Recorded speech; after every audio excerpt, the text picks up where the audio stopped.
بەڕێزان ئەم کاتتان باش، هیوارم سەلامەت بن لە دوا ئێوارەی کۆڕۆنا ڤایرۆس لە کوردستان لەگەڵتان ئابم. لێرەوە زۆر سپاسی تەلەڤیزۆنی گەلی کوردستانەکەم کە لە باتی پەنجەرەیەکی بچکۆلە ئەم دەرگا گەورەی کردەوە کە من بتوانم لەگەڵ ئێوەی بەڕێزە ئەو زانیاریانەی کە لە سەرەتای کۆڕۆنا ڤایرۆسەوە بڵاو بۆتەوە لەگەڵتانە هاوبەشی پێ بکەم و ئەو شتانی کە بەلای ئێمە گرنگ بووە و بۆ هاوڵاتی زۆر گرنگ بووە لەگەڵتانە باسی کەم. بەڕێزان، ئەرچی هاوڵاتی بوون بەبێ لە بەرچاوگرتنی هیچ مەزهەبێک، نەتەوەیەک، ڕەنگێک ئێمە لە گرەوی ئەوین. ئێمە ئێستا لە ساتێکین لە مێژووە بە دوای ئەوەوەین کە ژمارەکان جوان بێت یا ناشرین بێ. هەر کاتێک کە باسی ژمارە ئەەکەین باز لە بەهای ئینسان ناکەین. ئینسانەکان هەمووی بوون بە ژمارە.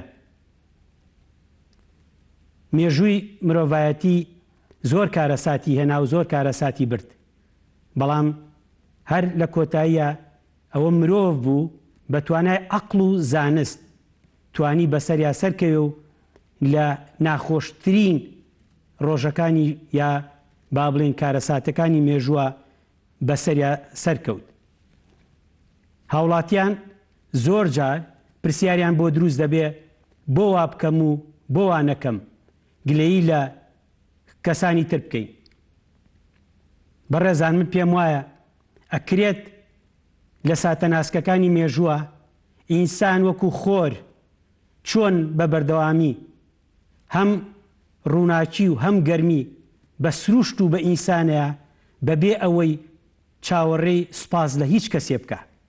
ئێمە ئیمڕۆ وەکو هاوڵاتی من لەگەڵ ئێوە ئەو ئەرکانی لەسەر شانی خۆمانە ئەیکەین، چاوەڕێی سوپاس لە کەس ناکەین و ئەو ئەرکانی کە لەسەر شانمانە هەتا بتوانین جێبەجێیەکەین. ئێمە یەکشت کۆڕۆنا ڤایرۆس یا کۆڤید بۆی سەلمانی کە نە سنوورە ناسیە، نە سیاچەس دەناسیە، نە جیاوازی ڕەنگەکانەکە، نە جیاوازی دەوڵەمەند و هەژارەکات. ئێمە قسەمان لەسەر مۆڕاڵی سیاسی نییە، قسەمان لەسەر مۆڕاڵی خورافات و شەعوەزە نییە، قسەمان لەسەر زانستە. خۆشبەختانە بۆ یەکەم جارە لە مێژووە بە تایبەتی لە وڵاتی ئێمە کە زانست کادری طبی بە هەموو پایەکان و دەرەجەکانیانەوە ئیسپاتمان کردووە لەگەڵ هەموو هێزەکانی ترا کە پاراستنی شار و چاودێریکردنی نەهێشتنی هاتوچۆیان کردووە، هاوڵاتیانی بەڕێست. ئەو ڕقەمانە ئیمڕۆ من قسەی لەسەرەکەم. ئەو ڕقەمانە بە جوودی هەموو لایەکە، بە جوودی ئێوەشە. ڕاستە لێرە و لەوێ قسەیەکمان لە دەم دەرەچێ ئەڵێن مەنعەتە جەولەکە تەواو نییە، نەقسی تایە. بەڵێ وایە، با کارەسە با مەترسیە گەورەکە هەرگیز لە بیر خۆمای نەبینەوە. ئێمە ئیمڕۆ لە بەردەمی مەترسێکی گەوراین، بەڵام هەمیشە متەفائیل بووین. لە بیدایەتەوە لەوە ئەترساین کە کۆڕۆنا ڤایرۆس بێتە شارەکانمانەوە. هات ترسەکەمان تۆزێک زیایی کرد بەوەی کە چەند کەیسەکەمان زیا بوو بە 2، 10، 20، 30. هەروتمان گرنگ نییە، گرنگ ئەوەیە لە یەک شوێنە بوەستێت، ئێمە کۆنترۆڵ یەکەین. ترسەکەمان تۆزێ زیایی کرد بەوەی کە لە چەند ناوچەیەکی کوردستانە ژمارەکە زیایی کرد. ترسەکەمان زیاتر بوو، نەک لەوەی ئێمە خۆمان ترسنۆچین بە پێچەوانەوە. ئەمانەوێت ئەو ڕقەمانەی لە مێژووە ئیسە تۆمارەکرێت ئێمە لە ڕقەمە جوانەکان بین، بەبێ ئەوەی هیچ نەتەوەیەک یا هیچ پێستێک یا هیچ بۆچوونێکی مەزەبی تێکەڵاو بەم ژمارانە بکەین. ئێستا ئینسان بۆ بە ڕقەم لە سەرانسەری دنیا. ئێمە باز لەوە ئەکەین بزانین ئێمە ژمارەی ئێمە چەنە لە دنیا. ئێستا جیهان باسی ئینسان ناکە، بەس باسی ژمارە ئەکات. پرسیار لەسەر ئەوە ئەکرێ ئایا ئەم نەخۆشیە چی ئەهێنێ بۆ ئینسان؟ هەر لە ئێستەوە سەرمایەی جیهان باز لە دوای ئەم ڤایرۆساکە. بەڵام ئێمە باس لە وڵاتی ئێمە باز لە بەها جوانەکانی ئێستا ئەەکەین، باز لەوەکەین چۆن بتوانین خۆمان پارێزین، چۆن بتوانین نەبین بە ژمارەیەکی ناشرین، چۆن لە باتی ئەوەی ژمارەی 555 یا 666 یا 777 نەبین بە 12345 و نازانم چی. چونکە هەموو ژمارەیەکی جوان بەهایەکی جوانی لەگەڵ خۆیان نیە. ئێمە باسی ژمارە ئەەکەین، باسی ناوەڕۆکی فەلسەفی و کۆمەڵناسی و دەروونناسی ژمارە ئەەکەین. ژمارە لە مێژووە یەکێکە لە پایەکانی عەقڵی ئینسان. لەبەرەوە کاتێک کە هینە سەر ژمارە باسی ئەوە ئەەکەین بزانین لەکوێی ژمارەکانی کۆی کۆرۆنا ڤایرۆس وەستاوین. بە هاوڕێیەکم وتم کۆرۆنا ڤایرۆس پیاوێکی بە شەهامەت و نەفس بەرزە. وتی دکتۆر ڕاست دەکات، بەڵام لە بیرمان نەچێ فێڵبازە، بە دوای ئەو کەسانە ئەگەڕێت کە فشەیان بە مەوزوعەکەمانێت، بە دوای ئەو کەسانە ئەگەڕێت کە نامەسئولن. بەڕێزان، کاتێ ئەڵێی لە وڵاتێکە کۆنترۆڵی کۆرۆنا ڤایرۆس کرا، مانای وا هەیە بۆ ئەم کۆرۆنا ڤایرۆسە دوای ئەوەی کە هیچ ڤایرۆسێک کە هیچ حاڵەتێک لە کوردستانە نامێنێ 2 هەفتە تا 3 هەفتە ژەوەستین ئەگەر هیچ کەیسێکی تر هیچ حاڵەتێکی تر پۆزەتیڤ نەبوو ئەو کاتە ئەیکەین بە شایی. هاوڵاتیانی بەڕێز، کاتان لێکەم شاییمان لێمەکەن بە شین. لەبەرەوە ئێمە ئێستا لە گرەوی ئەوان کە حاڵەتەکانمان وردە وردە بەرەو زیابوونە ڕوە. 1 2 3 4 5 هیچ گرنگ نییە. ئێمە لەوە ئەترسین ژمارەکان لە پڕ 50 100 200 زیاکە.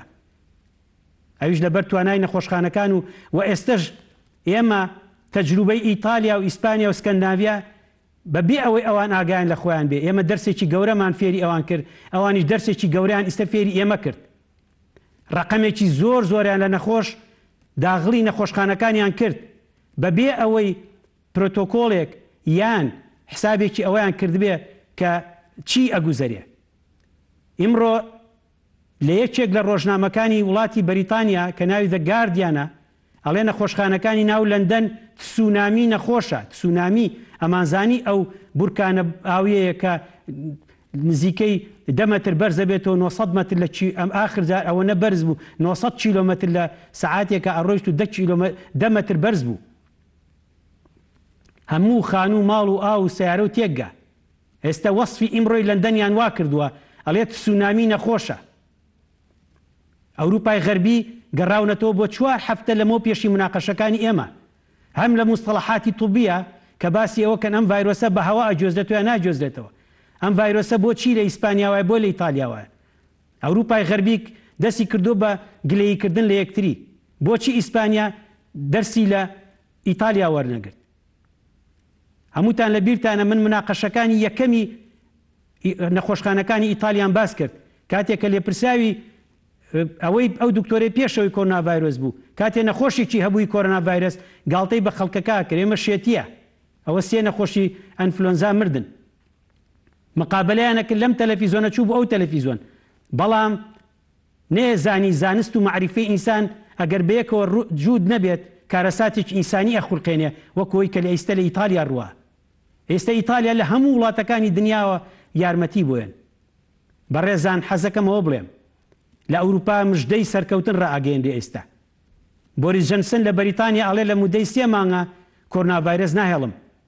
ترەمپ ئەڵێ بە زووترین کات کۆرۆنا ڤایرۆس نایەڵم. هەموو وڵاتەکانی ئەوروپی ئێستا مژدەی خۆشییان ناوە بە وڵاتەکانی خۆیان لەگەڵ ئەو کارەساتەی کە بەڕوویان هاتوتەوە. بۆ لەبەرێوان دڵنیان سیستەمێکی تەندروستیان هەیە، دڵنیان کە دۆستەکانیان لە ئەوروپا پشتی یەکتری بەرنایەن. هاوڵاتیانی بەڕێز، دڵنیا بن ئێمە لە وڵاتێکە ئاژین سیستەمی تەندروستیمان وەکو وڵاتانە نییە، بەڵام بەو مانایان نییە ئێمە هیچمان نییە، بەو مانایان نییە ئێمە هەر هیچ شتێکمان نییە و کەس ناتوانێت، بەو مانایان نییە ئێمە ناتوانین شتێ بکەین. بە پێچەوانەوە خۆ ئامادەکردنێکی زۆر زۆر باشمان کردووە و لە پەروەردەکردنی کادری تەندروستی زۆر زۆر باشە و هیوادارم ئێستا وردە وردە ئێمە سەر ئەوەی کە من خۆم ئیمڕۆ چیم دیوە بە ڕقەم. ئێمە باسی ڕقەم و ژمارە ئەەکەین بۆی هاوڵاتیان بزانێت لە کوێی دنیا وەستاوین.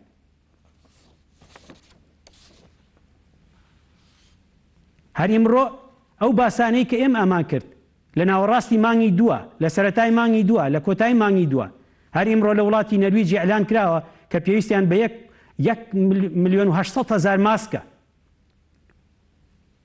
ئەمە مانای چییە؟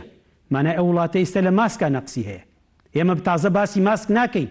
ئێمە پێویستمان بە ماسک و دەستچێش نەما. ئێمە پێویستمان بۆی هاوڵاتی نێتە دەرەوە. ئەگەر ئامۆژگاری کەسێ بکەم بڵێ ماسک و دەستچێش لە دەستکە، مانای ئامۆژگاری دەکەم وەرە دەرەوە. ئەو بابەتە بێ نەمێنێ. ئەبێ ئاستی وشیاری دکتۆر و هەموو کادرەکان کە ئێنە سەر سۆشیال میدیا ئەبێ ئەو بابەتە لەبیر خۆیان بەرنەوە. بابەتی ئەوەی کە ئامۆژگاری خەڵکی چۆن ماسکەکات، چۆن دەستچێش لە دەستەکات. ئەزانم گرنگە. بەڵام کە تۆ ئینسانی کوردی، ئینسانی ئەم کوردستانت فێری ئەوە کرد چۆن ماسک و دەستچێش لە دەستکە، مانای تۆ فێرێکی چۆن بێتە دەرەوە لە ماڵەکانی خۆی. ئێمە ئێستا لە قۆناغێکین ئەبێ خەڵک نێتە دەرەوە. ئەگەر کەسێک لە ماڵەکەی نێتە دەرەوە هەرگیز نایگرێت. ئەگەر ئەو کەسەی گرتوێتی نێتە دەرەوە بەس خۆی ئەیگرێ، بەس کە هاتە دەرەوە 2 ئەگرێ 3 ئەگرێ. کەسێک بۆی هەیە شارێک توشکات. لە ئیتالیا مێژووی ئیتالیا گەڕاوەتەوە بۆ دوو توریستی سینی. ئەوەی لە ئەفریقا و ئەوەی لە ڕۆژهەڵاتی ناوەڕاست ڕووە، هی ئەوە نی ئەو هەموو نەزەریە کە لەسەرمان دروست دەکەن. ئەوەی لە ئەفریقا ڕووە کەسی ئەڵێ مەلاریان هەبووە، کەسی ئەڵێ گەرمە، نەخێوانیە. ئەفریقا تیجارەتی گەرمی لەو کاتی ڤۆرۆسا لەگەڵ سینا نەبووە. ئەو کەیسانەی کە چوونەتە ئەفریقا کەیسەکانیان لە ئەوروپا گەڕاونەتەوە. ئەو وڵاتانی کە لەگەڵ ئیتالیا، ئەو وڵاتانی کە لەگەڵ چینە بازرگانی و سیاحەتیان هەبووە. ئەبێ واقعی سەیری کۆرۆنا ڤایرۆسکەین، بە ڕەقەم سەیریکەین، بزانین چەند کەس لە ئێران گرتی، لە کێوە یەکەم کەسات، ئێران چ قانونەکانی نێودەوڵەتی تەندروستی هاوڵاتی خۆیشکان. ئیتالیا ئەو سیاحانەی سین چوو بوون ئەوێ بڵایان کردەوە. هەموو حاڵەتەکان لە ئەوروپا هەمووی لە ئیتالیایە لە وڵاتی تری ئەوروپیەوە گەڕاوەتەوە.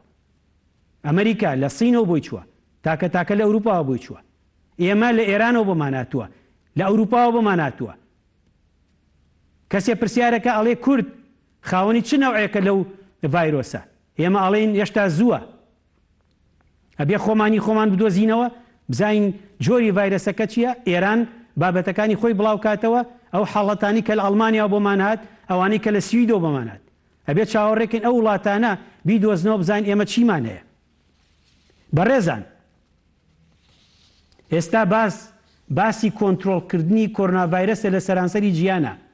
ئێمەش کۆنتڕۆڵی ئەەکەین. هەر بۆ ئاگاداری بەڕێستان، ئێمە چەند بەرنامەیەکمان پێشکەش کردووە. ئەو بەرنامانە هەنێک لە هاوڵاتی شتی بەسەرا تێپەڕی. بۆ نمونە لە بەرنامەی یەکەممانە باسی مێژووی کۆرۆنا ڤایرۆسمان کرد، بەڵام ئێمە ئەوەتان لەبیر نەچێ باسی تارمایەکانی کۆرۆنا ڤایرۆسمان نەکردووە. باسی ئەو شەبەحەمان نەکردووە کە لە پشتی کۆرۆنا ڤایرۆسەوە بێ. باسی ئەومان کردووە کە کۆرۆنا ڤایرۆس مێژوویەکی درێژتری هەبووە. ئێمە ئامۆزایەکی ناومان ناوە سارس یا هەروەها مێرس، خۆیمان ناوە کۆڤید. ئەمانە ئەو ناوانن کە ڕێکخراوی تەندروستی جیهانی ناوی ئەنێت. ئێمە باسی ئەو زانیاریانمان کرد، باسی خۆپاراستنی زۆر پێشکەوتنمان کرد، و لە هەمان کاتا باسی ڤاکسینیشمان کردووە.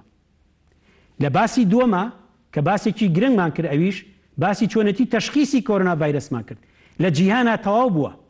لەسەر ئێستا لە جیهانی ڕۆژهەڵاتی ناوەڕاستە لە سینە باسی ئەوە ناکرێن ڤایرۆسە چۆن تەشخیص کرێ. ڕێگەیەک دۆزرایە بە 3 دقە تەشخیصێکە، ڕێگەیە دۆزرایە بە 2 دقە تەشخیصێکە، ئەرە وڵا ڕێگەیەکیان دۆزیە و دوای 3 سەعات تەشخیصێکە. باوی ئەو شتانە نەما. هیچ ڕێگەیەک نییە لەم ڕێگەی کە ئێستا هەیە لە کوردستانە کە پێوتێ PCR باشتر بێ. هەرچی ڕێگەیە بدۆزیتەوە بێتەوە سەرم ڕێگەیە. لەبەرەوە هاوڵاتیان دڵنیا بن ئێمە هەمانە و ئێمە ڤایرۆسەکانیش تەشخیصەکەین، ڕقەمیان لێین، پۆزەتیڤ نێگەتیڤ. ڤایرۆسەکانی ئێمە ژۆکو نەخۆشەکانمان بە ڕقەمن. ئەوەنە ڕقەمان پۆزەتیڤە، ئەوەنە ڕقەمان نێگەتیڤە، ئەوەنە ڕقەمان مردووە، ئەوەنە ڕقەمان ناردۆتە ماڵەوە. لە سەرانسەری کوردستانە لە 100 زیاترە، 101، 102، 103، 110، 120 هیچ گیرروگرفتێکمان نییە، چونکە ئەمووی لە ژێر کۆنتڕۆلی خۆمانە. بۆ ئاگاداریتان بەڕێزان، هەتا ئێستش ئێمە ڕاوچین و ڤایرۆسەکە نێچیرە بە پێچەوانی ئەو وڵاتانی ترەوە. لە هەر وڵاتێکە ڤایرۆسەکە نێچیر بێ بە دوای خەڵکا بگەڕێ بیکوژێ، لەو وڵاتانە مەترسیدارترە. هەتا ئێستش ڤایرۆسەکە کوشندە نییە، هەرگیز کوشندە نەبووە. سیاسەتی ئەوروپای غەربی لە بەریتانیا و لە ئیتالیا و لە ئیسپانیا لە ئەمریکا سیاسەتێکی هەڵە بوو، نەک لە ڕووی عیلمیەوە، لە ڕووی تەطبیقیەوە. زۆر جار زانست لە ڕووی تەطبیقیەوە ناتوانێت مەهامەکانی یا ئەرکەکانی یا داواکاریەکانی یا ڕنگدانەوەکانی کۆمەلگا بێتە پێشەوە. هەر بۆیە ئێمە تەشخیصکردنی ڤایرۆسەکە بەو جیهازە ئەکەین کە لە هەموو جیهانە ئەکرێ و لە سلێمانی و لە هەولێر و لە دووەک بە خۆشبەختانە هەموو ئینسانەکان ڕقەمی خۆیان وەرگرتووە.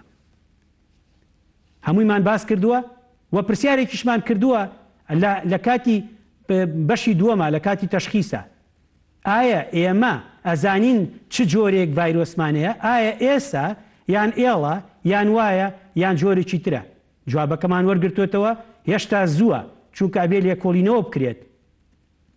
جوابەکە پرسیارەکرێت بۆچی ڤایرۆسەکانی ئێمە، بۆچی نەخۆشەکانی ئێمە لە زۆربەی زۆریان حاڵەتی بەسیط و ئاسانیان هەیە؟ ئایا لەبەرەوەی ڤایرۆسەکە سووکە؟ ئایا لەبەرەوەی ڤایرۆسەکە ڕەنگەکەی سوورە؟ ئایا لەبەرەوەی ڕەنگەکەی شینە؟ هێشتا زۆر بۆ ئەو وەڵامانە. هیوا هەیە نەزەریاتی ترێنێ. گروپی ئۆمە، ئێمە گروپی ئۆمان زۆرە، هەمووی نەزەریاتە. ئێمە هەوڵێین گروپی نەخۆشەکانیشمان بکەین. لەبەرەوە بەڕێزان ئێمە وەڵامی زۆر لەو پرسیارەمان ناوتە تا ئێستش هەنێ لە هاوڵاتیەکە. کاتی هاتینە سەر باسکردنی عیلاج، ئێمە ئەو عیلاجە ئیستا لە کوردستانایە بەڕێزان لە سەرانسەری جیهانە هەمان عیلاجەیە. لێرە و لەوێ شتێگە بیستین بۆ ئاگاداریتان تاکو ئێستاکێ نزیکەی بڵێن 29 حاڵەت چۆتە ماڵەوە بە تەندروستێکی زۆر باش و ئەوە بۆ خۆی کارێکی گەورەیە کە کراوە. دوو کەس گیانی لە دەستداوە یا مردووە، هەمومان نەزانین چۆن. کتێبەکانی ئیسپاتیان کرد. بەڕێزان حەزەکەم هاوڵاتی زۆر لەوە لەگەڵما بێت یا لەوە تێبگەین بەیەکەوە. هاوڵاتیە گەڵێ دکتۆر بۆچی زۆر باسی بەتەمەنەکەن؟ ئێمە باسی بەتەمەن ناکەین. ئێمە ئەڵێین هیچ کەسێک تەمەنی 80 بێ 90 بێ 100 بێ هیچ نەخۆشیێکی درێژخایەن شەکرە بێ زەختیە بێت دڵ بێ هەچیە بێت لە کەسی تر زووتر نایگرێت. بەڵام کە گرتی لەبەر ئەو هۆیانەی کە کەسێکی بەتەمەن خۆی ئەزانێ، ئەگەر لە پیاوێکی بەتەمەن بپرسی ئەڵێ وەکو کوڕێنەکەی ئەو سام نەماوە، کەواتە تواناکەی ئەو سام نەماوە، کەواتە مەناعەتەکەی ئەو سام نەماوە.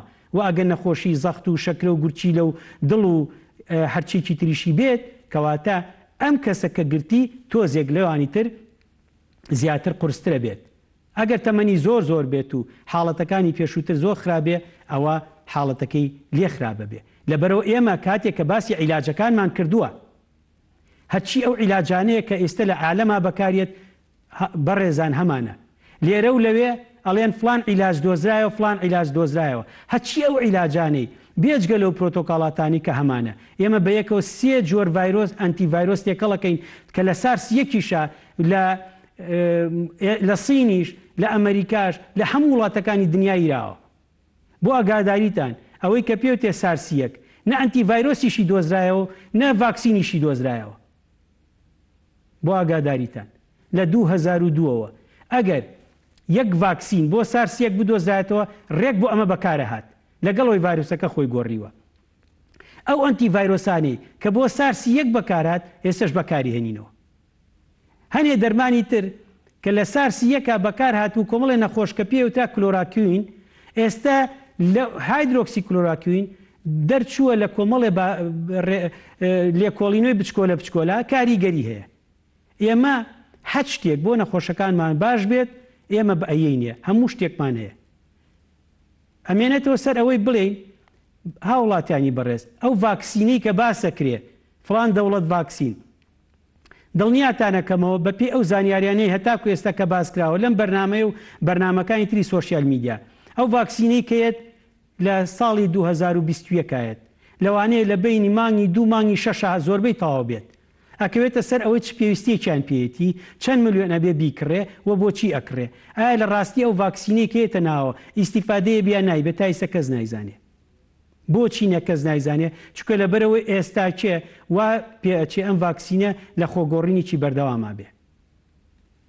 دوای ئەوە ئێمە هاتین لە بەرنامەکانە باسی گروپەکانی نەخۆشیمان کرد، باسی ئافرەتی دووجانمان کرد، باسی ئەو مناڵانەمان کرد کە بریندارن، ئەو مناڵانەمان کرد کە نەخۆشی دڵیانێ، ئەو مناڵانەمان کە عملیات کراون، ئافرەتی دووجان، هەر هەموو مناڵەکان و هەر هەموو ئافرەتی دووجان هیچیان لە کەسێکی تر زووتر نایگرێت، بەڵام کە گرتیان ئافرەتی دووجان تۆزێ وەزعی تێک ئەچێ و کۆمەڵێ لێکۆڵینەوەشمان خستە ڕوو کە لەبەرەوەی ئافرەتی دووجان دوو ئینسان بەیەکەوە ئۆکسجین و خوێن و هەموو شتێکیان ئافرەتی دووجان تۆزێک وەزعی لەوانیتر خراپ ببێت. بۆ مناڵ ئەگەر مناڵێک ساغ بێت هیچ نەخۆشیێکی نەبێت لە هەموو لێکۆڵینەوەکانە دەرچوو و تا ئێستا دوو لێکۆڵینەوەی زۆر گەورە کراوە کە باسمان کردووە، یەکەمیان لە وڵاتی چین کە نزیکەی 44,000 کەس کە تاقی کراونەتەوە کە نەخۆشەکەیان هەبووە و هەروەها لە ئەمریکا نزیکەی 2500 کەس لە 18 بڵاوکرایەوە دیسانەوە دەرکەوتۆتەوە لە مناڵی 1 ساڵەوە تا 20 ساڵی یان گەنج و مناڵ کەمتر ئەیگرێ و کەمتر نەخۆشیەکان کەمتر داغڵی نەخۆشخانە بن، کەمتر هەر نیسبەتی مردیان تقریبەن تیان نییە. هاوڵاتیانی بەڕێز ئێمە لە دوا شتمانە کە هەبوو لەسەر نەخۆشیەکانی گورچیلەی درێژخایان و لەگەڵ نەخۆشیەکانی دڵی ئەوانیش هەمان یاسا و ڕێسا شمولیانەکات بە هیچ شێوەیەک ئەوانیش زووتر نایگرن لە خەڵکانی تر، تەنها و تەنها ئەوەیە کە تووشی نەخۆشیەکە ئەبن ئەبێ ئاگایان لە خۆیان بێ ئەوان لە خەڵکانێکی تر تۆزێک زیاتر عەزیە دەخۆن. هەر بۆیە کەینە سەر ئەوەی باسی ئەوە ئەکەین تاچێک لێپرسایەتی تاچێک لەکوایە، لێپرسایەتی تاچێک لەو شوێنایە کە ئاگال لێبێت تۆ لە دەرەوە خۆت گەنجی 20 ساڵی ئەڵێ چیاوە چییە لێکۆڵینەوەکان کە باسیەکەن لە سۆشیال میدیا خۆ من ناکوژێ چێوتێتی تۆ کوژێ بەڕێزم، تۆچی تۆ ناو ماڵەکەت باوکتی لێ، دایکتی لێ، مامتی لێ، پورتی لێە، مامۆستاکانی سەرەتایی و متەوەستەتی لێ، لەبەرەوە کار لێ ئەەکەین. مەچۆرە دەرەوە. تازەتری شتێک ئەوەیە ئەڵێ هیچ ڤایرۆسێک ئەگەر لە کۆڵانەکە تا بێت ناتوانێت 14 ڕۆژ تەحموولکە. شتی وان نییە. هیچ شتێک هیچ دیراسەیەکی مەوسوق تا ئێستا نییە بڵێ ڤایرۆسێک لەسەر جلێک، لەسەر لاسیشێ، لەسەر تاکە پێڵاوێ، لەسەر دەستکێشێ لە کۆڵانی ماڵێکا کەوت بێ هی کەسێ بێ ڤایرۆسی هەبێت تۆ 14 ڕۆژ خۆ کەرەنتینە کردووە بیتە دەرە ئەو ڤایرۆسە تووشکە. بەڕێزان ئیمڕۆ تێبینی شتێکم کرد لەسەر هەموو سۆشیال میدیای جیهان بە ئینگلیزیەکانەوە بە عەرەبیەکانەوە. هەستەکەم ڕکودێک هەیە، یعنی وەستانێک هەیە لە زانیاری کۆرۆنا ڤایرەسە. کەس باسیەوە ناکە نیشانەکانی چییە، کەس باسیەوە ناکە چۆنە گوێزرێتەوە، کەس باسی ئەوە ناکە عیلاجەکەی چییە. بۆ نمونە ئەڵێن لە ئەمریکا دوێنێش باسمان کرد خوێن لەو نەخۆشانە وەرە گیرێ کە ڤایرۆسەکەیان هەبوو چاک بوونەتەوە ئەکرێتە نەخۆشێکی ترەوە. بەڕێزان دوێنێش باسم کرد ئیمڕۆژ ئەیڵێمەوە و لەوانەیە لە بەرنامەکانی داهاتووە هەر باسیشی کەمەوە تکاتان لێکم لە ئیسپانیا بۆ کۆمەڵێ نەخۆش بەکار هات ئیسپانیەکان لە تای 1970 هیچ شتێکیان بەدەستەوە نەبوو. نزیکەی 50 ملیۆن ئینسان مرد لەبەرەوە ئەو دکتۆرانە لێ بیریان کردەوە، بیریان لە مەنەعەی زاتی کردەوە، بیریان لە مەنەعەیەوە کردەوە. ئێستش کە باسیەکەن ئەمریکا وەکو خنکاوێکی لاتووە دەزەکرێت بە قەوزەشەوە ئەڵێ بیان بەو نەخۆشانی کە لە حاڵەتی مەترسیان، یعنی لەو حاڵەتانان کە هەنێکیان لە 5%شیان کە حاڵەتە مەترسێکە لەوە لە 3%شیان لە ژێر جیازی تەنەفوسی سەناعیەوەیە.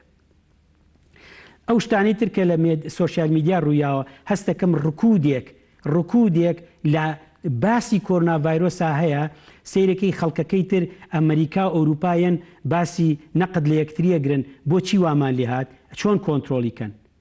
لەبەرەوە ئەمڕۆ لە زۆربەی میدیاکانە نەقد یەکتریان کردووە، بەڵام لە هەمان کاتە مژدەی خۆشیشیانەوە بە هاوڵاتیانی خۆیان ئەڵێن لە مودەی چەند مانگێکە بۆ نمونە بەریتانی ئەڵێ من لە 3 مانگە کۆنتترۆلێکەم و شاییە جێڕین. بەو ژمارە زۆرۆکە هەیە. بەڕێزان من ئێستا کۆمەڵێ معلومات لەسەر پیشانتانەیە. ئەگەر ئێوە سەیری ئەم خشتەیە بکەن کە لەسەر جەدوەلەکەیە، ئەگەر ئێوە سەیریکەن ئەم ڕقەمانە کە هەیە هاوڵاتیانی بەڕێز، ئەگەر سەیری ئەوەی ئەم لایەنکەی ئەوە مەوعیدێکی کۆنە تەبعاً، ئەگەر سەیری ئەمان هینی وەڵدۆمێتەری پێوترێ، ئەویتیان هینی جامیعەیەکە لە ئەمریکا پێوتە جۆن هۆپکینز، ئەمەی خوارەوەیان لای دەستی ئەم بەشەی خوارەوەیان هینی ئەمەیان هینی جەماعەتی WHO-ە، ئەمی سەریشەوەیان هینی وڵاتانی ئەوروپایە. ئەگەر ئێوە سەیریکەن ئیمڕۆ لە یعنی ئەوە پێش چەند سەعاتێک ئەم سلایدەم دروست کرد بەس بۆی باسی ڕقم لای من مهم نییە ئێستا گەیشتۆتە 505,000 یا 506,000 لە بەردەستمایە، هەموو شتێکم لە بەردەسایە. مردن گەیشتۆتە 22، چاکبوونەوە گەیشتۆتە نزیکەی 120 ئەوەنە. ئەگەر سەیریکەن ئێمە هاوڵاتیانی بەڕێز بە شێوەیەکی زۆر زۆر سادە لەگەڵ ئێوە سەیری ئەم ژمارانە ئەەکەین بەبێ ئەوەی ئەنتیڤایرۆس و ڤاکسینیش خۆی هەبێت. سەیرەکەی ئەگەر سەیری ئەم ژمارەی خوارەوە بکەیت ئەلێرە نزیکەی 140,000 داخراوە، 22,000 مردووە، بەڵام ئەگەر سەیریکەی نزیکەی 118 لەوانەیە 120,000 چاک بۆتەوە لە ماڵەوەیە. ئەگەر ئێوە سەیری ئەم بەشەی ئەم لا بکەن لەو 400 بڵین لەو 500 ئێستا کە هەیە لەو 500,000 لەوانێ دوای سەعاتی 510 ملیۆن یا شتێک لەو بابەتە. ئەگەر ئێوە سەیریکەن جوان سەیری بێزەحمە سەیریکی 350 یا 360,000 ئاکتیڤە، یعنی ئێستا لە ژێر چاودێر و عیلاجان لەو 360,000 لە 95 بەڕێزان ئەمە زۆر گرنگە. ئەگەر سەیریکەن لە 95 حاڵەتەکان هەر هەمووی حاڵەتی سووکە. ئەمان هاتوون چیان کردووە؟ دوو حاڵەتیان ناوە لە یەک، حاڵەتێک کە هیچ نیشانی نەبێ لەگە حاڵەتی سووکە یاوێنە لە یەک. لەم بەریەوە هاتوون حاڵەتی مامناوەندی و ترسناکیان ناوە لە یەک بە هەر هەمووی 18,000 ئەکاتە لە 105 هەموو حاڵەتەکان. لەو لە 150 یعنی نیسبەتیی ئەگەر ئێوە سەیری ئەم خشتەی تریانکەن هەر بۆ ئەوەی چونکە ئێمە ئەمانەوە ئیمڕۆ کورد لەناو ئەم ڕقەمانە بدۆزینەوە. ئیشی ئێمە ئەوەیە هەر هاوڵاتی حەزەکەم هاوڵاتی باسی ئەوەی بۆکرێ 350 ئەرەوەڵا بوو بە 9 ملیۆن، یعنی باوکە گیان سەیرەکەی ئەمە ئەیترسێنێ. ئەم 9 ملیۆنە چییە؟ ئەم 9 ملیۆنە ژمارەیەکە ئەگەر هاوڵاتی لی بترسێت بە جۆرە لە جۆرەکان ترسێکی نەخۆشی یا دروستەکە. بەس ئێمە ئەمانەوێت ترسێکی زانستی لەگەڵ یا بینەوە.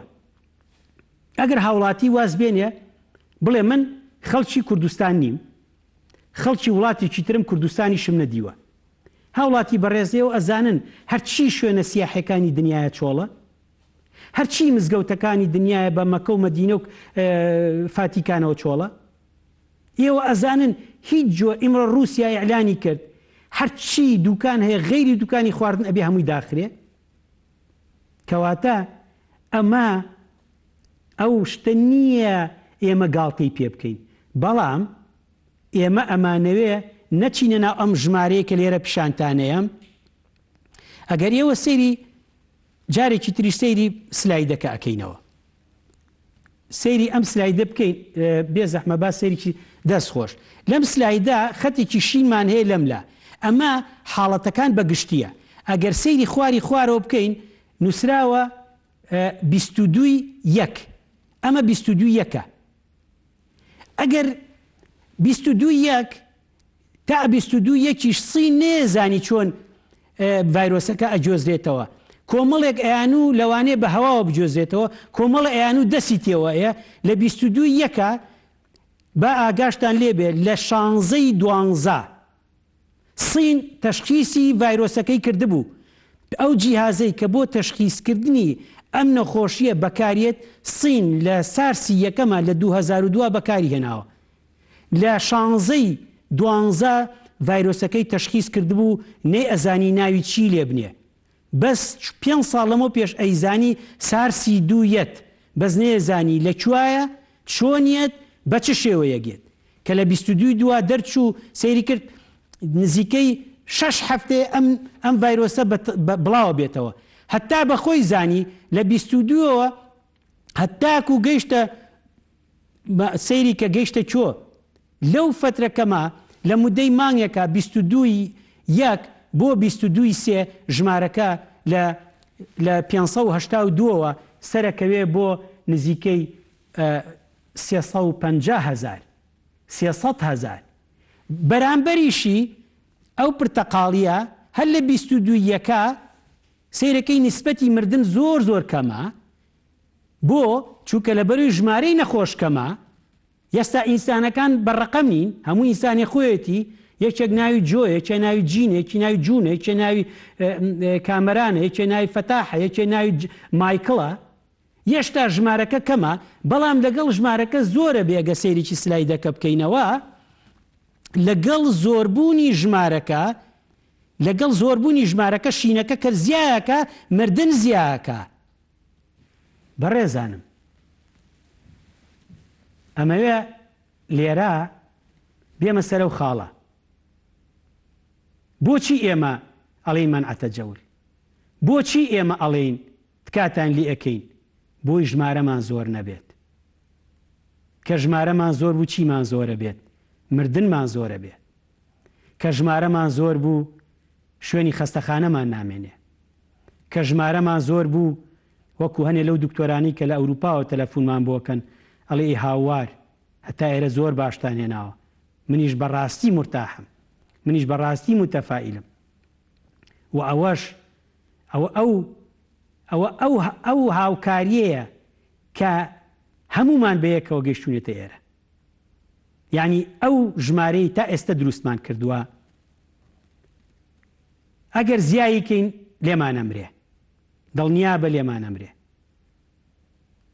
حەزەکەمەوە بزانم پیاوێک کە تەمەنی 65 ساڵ بێ یا 70 ساڵ بێت چەند نەخۆشیێکی هەبێت بەداخەوە ئەگەر نەخۆشیەکە بگرێت ئێمە بەس 2 کەس لە کوردستان 2 ڕەقەم نابێ ناو بڵین ئینسان بوو بە ڕەقەم نابێ ببین بە ڕەقەم لە کۆتایی کۆرۆنا ڤایرۆسە ژمارەکان کۆکرێنەوە دنیا لە خۆیە پرسێ ئەڵێ ئەو نەتەوەی چێ بوو لە ڕۆژهەڵاتی ناوەڕاستە ئەوە چێ بوون ئەڵێن نەتەوەیەکی وشیار بوو هەر هیچ نەبێ بۆ ساتێکی مێژووی ئێوە لەوانەیە زۆر جار هەنێکتان دانیشتون گاڵتە بە قسەکان مەکەن بەڵامەوە بزانن تا ئێستا لە مێژووی مرۆڤایەتیە تاعونیش ئەمەی نەکردووە تاعون 75 تا 200 ملیۆن لە سەرەتای 1300ەکانەوە یا لە ئینسانیەتی نیوەی ئینسانیەتی لەناو برد بەڵام هەنێ وڵات هەبوو هەنێ شوێن هەبوو پێی نازانی ئێستاوانیە ئەو ئەملاقانە ئەو دایناسۆرە ئیقتصادیانە ئەو هەموو شتە گەورەی کە ئینسان بە خەیاڵیش بە خەوێ ناهات شەڕی ناوخۆی نێشت شەڕی عەساباتی نێشت شەڕی جادەکانی نێشت ململانەی نێوان دەوڵەتەکانی نێشت ئەو ڤایرۆسەی سنوور ناناسێ ئینسان ناناسێ هیچ شتێکی لە دنیا نێشتووە هەموو کەس چەکەکانیان داناو چوونە ماڵەوە سیاسیەکان چوونە ماڵەوە ئیجتیماعەکان چووە ماڵەوە پەرلەمانەکان هەمووی داخران کەس پرسیایی لە خۆی کردووە شتە چییە کەواتە ئەزانم شتە چییە ئەزان بۆ ئینسان واکە ئینسان بە دوای تەندروستی خۆی ئاگەڕێ کەواتە بۆتان دەرکەوت تەندروستی ئینسان لە سەرمایە گەورەترە بۆتان دەرکەوت کە تەندروستی ئینسان لە پارە گرنگترە بۆتان دەرکەوت بەها جوانەکانی ئینسانێکە لەوانە تەندروستی خۆیەتی چەند گرنگە بۆتان دەرکەوت کە کاتێک ئینسان ئەو هەموو شتە کە بە دوایە گەڕا ئێستا جێیەشتووە ئێستا ئەومان بۆ دەرکەوتووە ئینسان یەک شتری دروست کەم ڤایرۆسە ئەمەیان لایەنە ناخۆشەکە بوو ئەم ڤایرۆسە پێشەوەی بچێتە هەنێ وڵات لە پێش خۆی پانیک شڵەژانی دروست کرد شڵەژان بە چی دروست دەبێت تەنها یەک شت شڵەژان لە ئینسان دروستەکە ئەویش مەترسی مردنە سۆشیال میدیا لە کوردستان ویستیان لە سەرەتاوە کورسیەکان لە ئێمە داگیرکەن بە کۆمەڵی خەڵک سۆشیال میدیا ویستی کۆمەڵی خەڵک بێنێتە سەر شاشەی تەلەڤیزۆنەکان باسی خورافیات و باسی سیاست و باسی ئەملاقەکانی خۆیان بکەن. ئێمە وتمان نە، واز ناهێنی، وازیشمان نهێنا، ئیسپاتیشمان کرد. ڕاستە من ئەمە دوا ئێوارەمە لە گەلی کوردستان بەسپاسەوە، بەڵام هەتا کۆرۆناڤایرەس لە کوردستانە مابێت ئەبێ منیش لەگەڵ خۆیان بەرێ یا ئەبێ ئەیش بنێژی، واز نایەنی. لەبەرەوە دڵنیاتانەکەمەوە بەهاکانی ئینسان خەریکە ئینسان فێری ئەوە بێت دوای کۆرۆناڤایرۆس کۆمەڵێشتی جوان فێر بێت. نەتەوەکانی فێری پاکوتەمیزی کرد، نەتەوەکانی فێری زۆر زۆشتی جوان کردووە. بەڕێزان سەیری ئەم سلایدەی ترەکەین. ئەم سلایدەی تر پڕە لە ژمارە. ژمارەکان هەرێکی زۆر ناشرینە. من حەز ناکەم ئێوە بە شتێکەوە مەشغوڵکەم. حەزەکەم بەس یەک شتان پێ بڵم لە ناو خەڵکە، لە ناو مەجموعەیە خەڵک کە مزایەدە ئەکات، مزایەدەی هونەریە، مزایەدەی سەقافیە، مزایەدەی سیاسیە، مزایەدەی اقتصادیە، ئیتر هەرچیەکە ئێمە پێویستە وەڵام بە کۆمەڵێشت بینەوە. لە هەموو ئیتالیا ئەو خەڵکانەی کە ئێستا لە حاڵەتی ئەگەر بەڕێستان سەیری وڵاتی ئیتالیا بکەن، بۆ نمونە سەیری بکەن، نووسراوە حاڵەتی مەترسیدار. حاڵەتی مەترسیدار ئەمەیانە، ئەمە کە بە ئینگلیزی نووسراوە serious critical لە سلایدەکایە بێ زەحمەت. ئەمەوێ لێرەوە بێمە سەر یەک بابەتی زۆر گرنگ، یەک لوغز، یەک نەزانین کە لە کۆمەلگا هەیە ئەو گرێچۆرێ بکەمەوە. لە وڵاتی ئیتالیا 3500 کەس لەو حاڵەتایە، بەڵام شرد نییە 3500 کەسەکە هەمووی پێویستی بە جیهازی تەنەفوسی سەناعی بێ. لەوە لە 5% احتیمالی زۆر زۆرە ئێستا پێویستی بە جیهازی تەنەفوسی سەناعی. ئەگەر لە 75,000 ئیتالی کە خراپترین یعنی ئەتوانم بڵێم ناخۆشترین وەزعی هەیە لە ئەوروپا، احتیمالە ئەگەر دکتۆرێکی ئیتالی لەسەر خەت بێت تەلەفۆن بۆ من بکە بە سوپاسەوە، ئەگەر لەسەر خەت بێت ئەو کاتە پێی ئەڵێم لە هەموو ئیتالیا لەوانەیە 200 کەس لەژێر جیهازی تەنەفوسی سەناعیە نەبن. لە هەموو بەریتانیا ئەگەر سەیری ئەوی نەبکەن، ئەمە بەریتانیایە کە پێوتێ UK، لە هەموو بەریتانیا ئەگە سەیریکەن 163 کەس حاڵەتەکەی زۆر زۆر مەترسیدار و خەتەرە، نە نزیکەی 10,000 کەس. ئەگەر ئێستا بەرز بوو بێتەوە بۆ 170، کەواتە لە هەموو بەریتانیا ئەگەر بەپێی ئەو قانونەش بێت، مانە ئێستا 170 کەس لە بەریتانیا با بڵێن لەژێر جیهازی تەنەفوسی سەناعیایە. باشە. لە وڵاتێکی وەکو نەرویجا کە من لە نزیکەوە ئاگام لێیانە، حاڵەتەکانیان بەرز بۆ زیاتر لە 3000 نزیکی 3500 بۆتەوە. ئەوەی من ئاگام لێتی حاڵەتەکەیان نزیکەی 72 کەسیان ئێستا کە خۆم لە نزیکەوە ئاگام لێ ئێستاش پیشانتانێم 72 کەسیان پێویستی بە جیهازی تەنەفوسی سەناعیە. ئەگە سەیری عێراق بکەین لەسەری سەرەوەیە، ئەم معلوماتە بۆ هاوڵاتی لەوانەیە تازە بێت. ئێمە ئەمڕۆ بەرنامەکەمان بەس لەسەر ڕەقەمە، ڕەقەم هەموو خەڵک، چونکە لەبەرەوەی ئێستا معلومات لەسەر ئیمڕۆ معلومات لەسەر کۆرۆناڤایرۆس ڕکودی کردبوو. کەس ناهات بڵێ ئەرە وەڵا دەرمان تازە و ڤایرۆس تازە و هیچ. ئێستا دنیا لەوایە کە چۆن کۆنترۆل کرێ. لە عێراقا نووسراوە 382 لەوانەیە ئێستا بوو بێ بە 390. ئەشتوانم هەرێکسە سەیری کەم و بگەڕێمەوە بۆ بابەتەکەی خۆمان. باشە. کەواتە ئێمە ئێستا ئیشمان چییە؟ ئیشمان لەسەر ڕەقەمە. با ئاخر ژمارە ئەو بوو بە 510,000. بزانم عێراق بوو بە چەند؟ ئەگەر بۆمان دەست خۆش، عێراق ئێستا عێراق بوو بە هەر 382.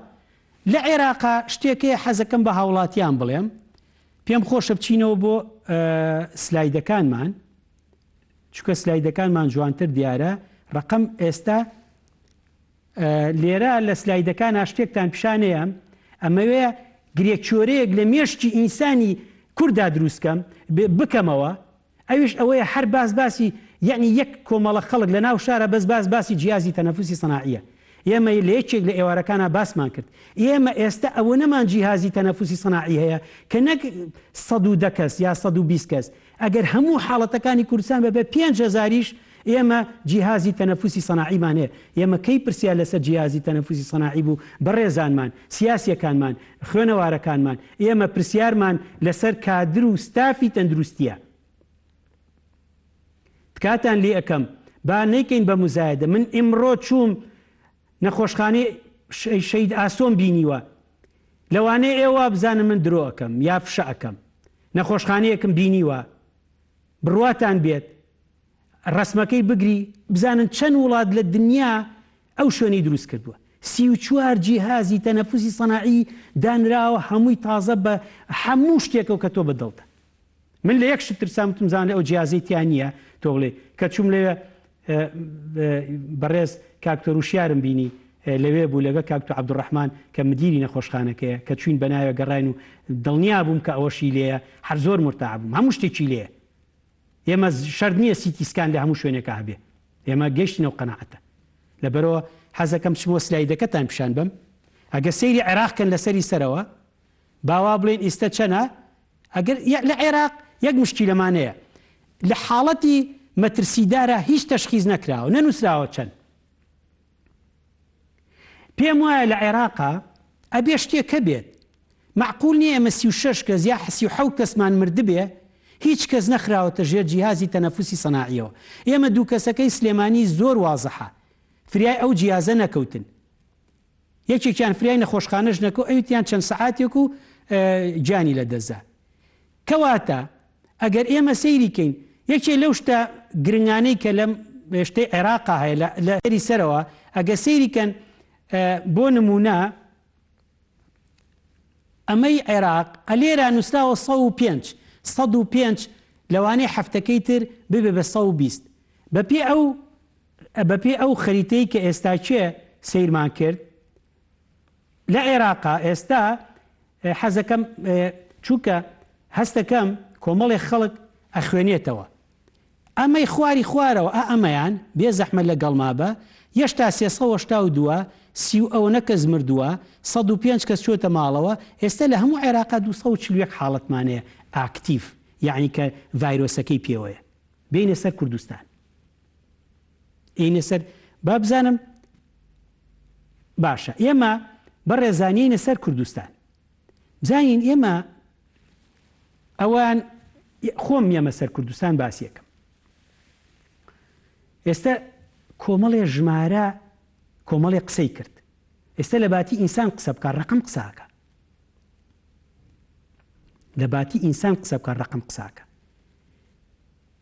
ئەگەر ژمارەی توشبووان لە کوردستانە بچێتە 5,000 بەپێی ئەم ژمارەی کە ئێستا هەمانە لە کوردستانە 103 104 105 106 من هیچ مشکی لێ بکەم نییە گرنگ ئەوەیە ڕۆژی 4 5 6 7 8 9 10 لە کۆتایی مانگی 4 ئەبێ بە 1000 جاوە چییە ئەبەم شێوەیە بڕوە ئاوا ئابەم شێوەیە بڕوە هیچ مشکی لەمان نییە وە دڵنیاشم سیستەمێکی بە دواکەوتن هاوڵاتی بوون ئێستا بە شێوەیەک ئەڕوا هیوارم قسەکانم ڕاز دەرچێ و تا ئێستا کێ زۆر باشمان هێناوە ئەگەر بش بێ بە 1000 ئەزان تا کۆی هەزارەکە چەندمان ناردۆتەوە بە ماڵەوە هەر ئیمڕۆ بۆ نمونە نزیکەی 27 یا 29 کەسمان بە کولە ناردۆتەوە بۆ ماڵەوە ئەوە نی من بە تەفسیل ئاگام لە داغڵکردنی نەخۆشەکانیش بوو بێت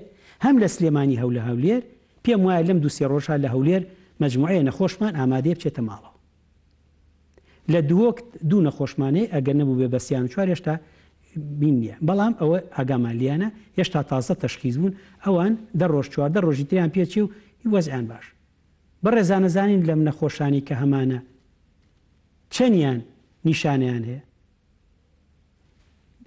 هەمووی بیخەیتە سەریەک هەمووی بخەیتە سەریەک لەم 104 لەم 110 تا ئێستا 10 کەسیان نیشانیان نییە 90 کەس بێنیشانەیە کەواتە ئێمە لە مودەی 2 هەفتەی ترە ئەم نەوەی ئەنێری ماڵەوە بێ زەحمەت لەگەڵ مابە سەیری کۆی ژمارەکان مەکە، سەیری کۆی ڕقەمەکان مەکە. وەرە ئێمە ئێمڕۆ ئیشمان ئەوەیە بە ڕقەم یاریەکەین. ئەم ڕقەمانە ناویان هەبووە پێشتوتر، ناوی کامەران بوو، ناوی فەتاح بوو، ناوی زەید بوو، ناوی چی بوو. ئیمڕۆ هاتوین ڕقەمەکان لە ڕووی ناوڕۆکێکی کۆمەڵایەتی وە تەندروستی ئەیانەین لە یەک بزانین ئەگەر ترس هەیە، ئەگەر نەخۆش بەم شێوە بڕوە، نەخۆشەکانمان بەم شێوە بڕوە، دوای مانگێکی تریش بێ بە هەزار، ترسمان هەیە؟ نە، ترسمان نییە. چونکە هەر لە ئیستەوە مناقەشێکی زۆر جدی لە ناو بەڕێوەبەراتی تەندروستیەکانی کوردستانە هەیە.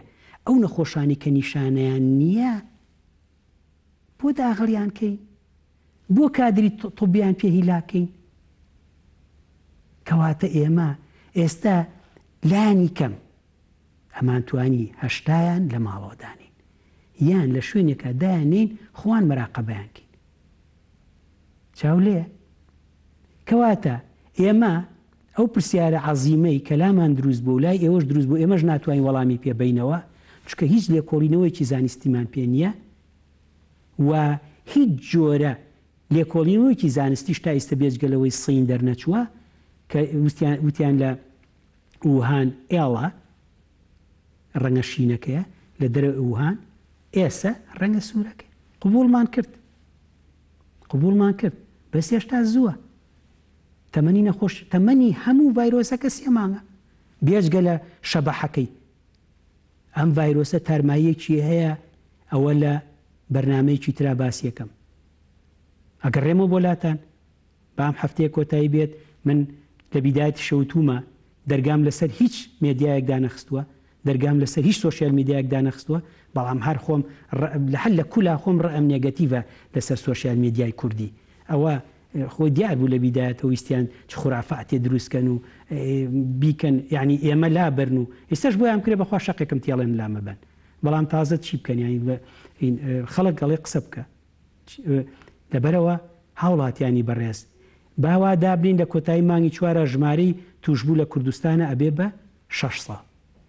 لە بیرتان نەچێت ئەو 600 لانی کەم 500 بێنیشانەیە، کەواتە ئێمە هەر لە ئیستەوە 100 کەسمان هەیە نیشانە هەیە. لەو سا لە سا 5 وەزعیان خراپە، لە سا 5 چەند؟ لە 100 کەس 5 کەس، باڵێن 5 کەس. ینی ئەگەر ژمارەمان ئێستا بەم ئاحسایی کە لە بەردەستمانەیە، چکە ئێمە بە دوای ناگەڕێین، کۆڵان بە کۆڵان، ماڵ بە ماڵ کلۆریان پیاکەین، وەرە دەرەوە. ژماری نەخۆشەکانمان بێ بە 1000 لە کۆتایی مانگی 4، ئێمە لە کولە هەر هەمووی پێویستمان بە 10 جیهازی تەنەفوسی سەناعی نابێ. ئەوە نەمان جیهازی تەنەفوسی ئیمڕۆ کە سەیری سلێمانیم کرد، یعنی بەس حکوومەت خۆی ئێستا 90 جیهاز حازرە، بێجگە لە خستخانە تایبەتیەکان کە من ئاگام لە ئەوانیش هەیە، ئاگام لە هەمویان هەیە. بەڵام هەچ کاتێ نەتەوەی لێ قەومێت کە پێوتێ ئەمنی قەومی نەتەوە کە کەوتە خەتەرەوە، شتی پرایڤەت و شتی ئەهلی نامێنێ. ئەوانەی کە خستەخانە تایبەتیەکانیشیان هەیە خۆیان زۆر باشەزان و خۆشیان چەنەها جار لە بەشداری یارمەتی هاوڵاتیانە بەشداریان کردووە، ئێستاش لە بەشداری هەموو شتەکانە بەشدارن. لەبەرەوە ئەو نقطەیە ئەمێ لە مەشتایی دەرکەم تکاتان لێکم ئەوەنە باسی جیهازی تەنەفوسی سەناعی مەکەن. بەشی هەموو کوردستان بەس لە سلێمانیا هەیە، لەگەڵ برادرانی هەولێریش ئاگامان لەیەکە لە هەولێریش نزیکەی 60مانەیە بە هەمووی. تەسەورەکەم لە هەولێر و دوهۆکە بەر هەمووی ئەویش، یعنی لە کولەن لە هەموو کوردستانە نزیکەی خۆی لە 200 ئەیە.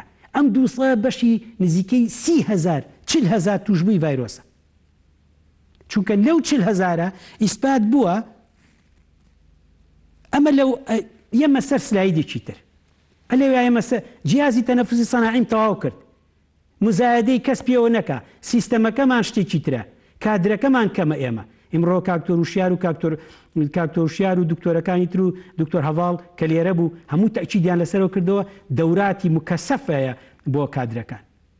ئەگەر بێتە سەرەوە ئیشمان چییە؟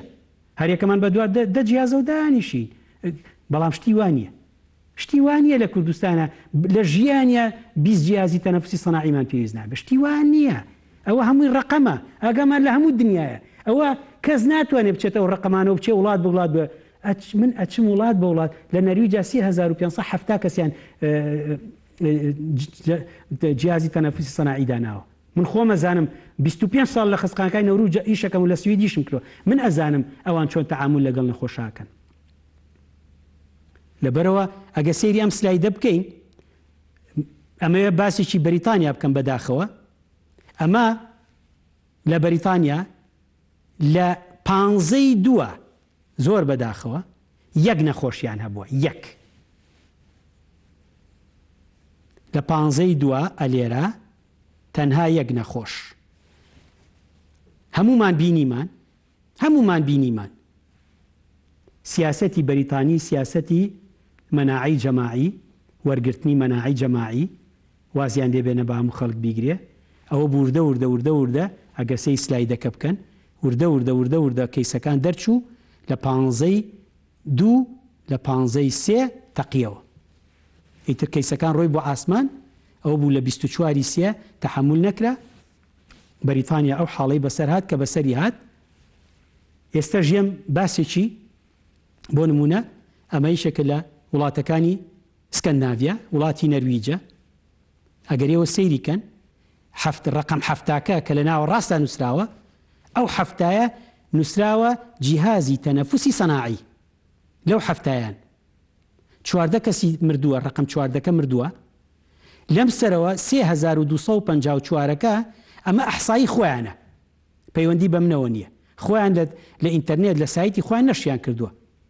7 کەس هەتاکو هانووسراوە 25 هەتاکو ئێستا، ئەو بە نەرویجی نووسراوە 25 هەتا ئێستا کە 3250 ئەوەنە 7 جیاز. لەبەرەوە من زۆر دڵم بەوە خۆشە و لە خۆشمەوە قسە ناکەم. وڵات بە وڵات ئەچمە ناویان، بەڵام وڵاتێ خۆم ئیشم تیا کردو. 25 ساڵ ناو خەستخانەکانە ئیشم کردو و هەفتەی 2 جاریش چوومەتە سەر ئەو نەخۆشانەی جیازی تەنەفوسی سەناعیان هەبووە. و ئێمە لە بۆردی کوردستانی نەخۆشەکانی سنووربۆرەوە ئیجبارە دکتۆرەکانمان فێری بێ، ئیجبارە.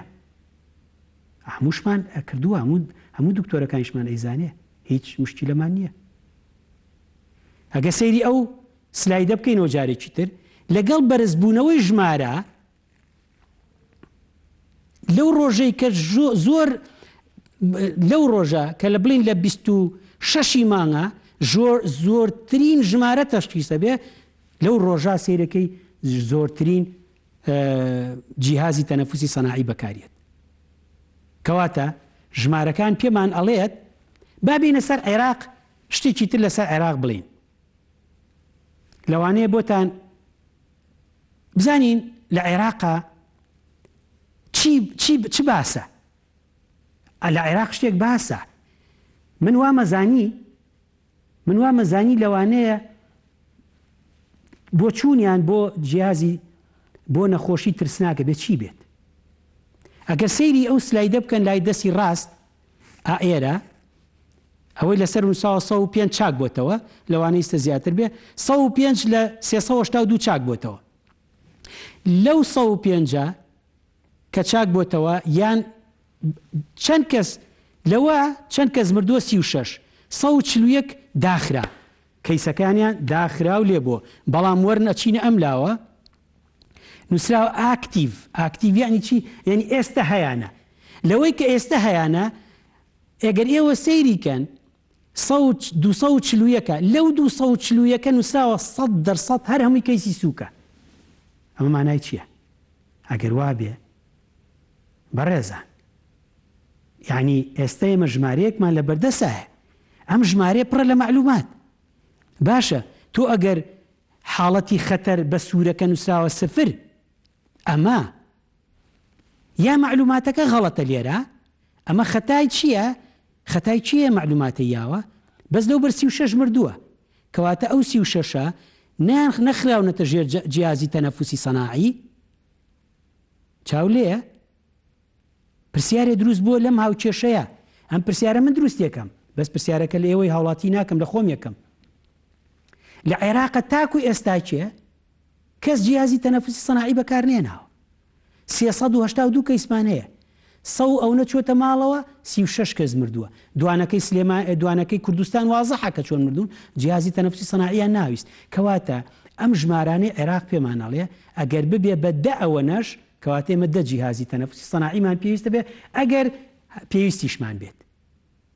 لەبەرەوە ئەمڕۆ کە شەنوکەوی ڕقەمەکانمان کرد بۆمان دەرکەوت ئەو شتەی کە لە ناو خەڵکە سۆشیال میدیا یان ڕۆژنامەکان ئەڵێن باسی جیهازی تەنەفوسی سەناعیە. هیوارم ئەم ئێوارەیە کۆتاییم بە جیهازی تەنەفوسی سەناعیە نابێ وەکو باس.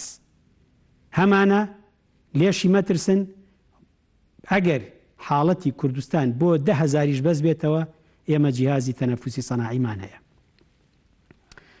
ئەو ترسە چییە؟ لای هاوڵاتی کورد دروست بووە کە ڕۆژێ 10 دروست دەبێ و 15 دروست دەبێ 20 دروست دەبێ. خۆ بۆ یەکەم جار نییە لە مانگی سیا حاڵەتەکانمان بەرەو سەرەوە بڕوە.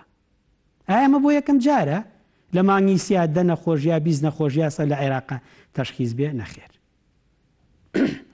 ئێمە ئەگە سەیری ئەم سلایدە بکەین ژمارەی نەخۆشەکان ڕقەمەکان لە زیادبوونایە.